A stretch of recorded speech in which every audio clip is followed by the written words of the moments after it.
Manau, didžiausias akcentas, kodėl laimėjom, tai pirmam kėliny labai gerai mes susigynėm ir užbėgom kažkiek ant greito, pasidarėm didelę persvarą ir tada žymiai lengviau žaisti, užtikrinčiau, viskas vyksta ramiau.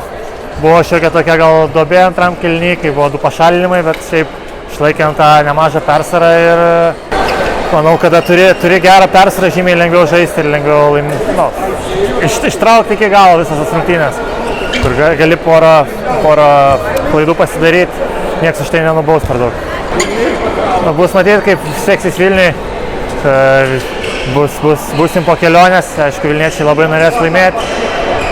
Tikiuosi bus jie kažkiek labiau pavargę negu mes ir mums gerai seksis kaip čia.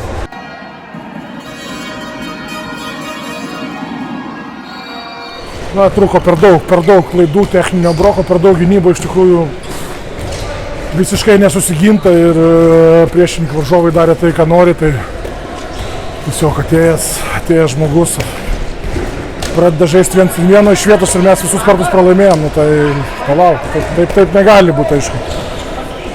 Galbūt trūko biškelį ir vartininkų indėlio, gynyba nepadėjo vartininkam, tai mažas procentas vartininkų, bet aišku, ne jie kaltyčiamės.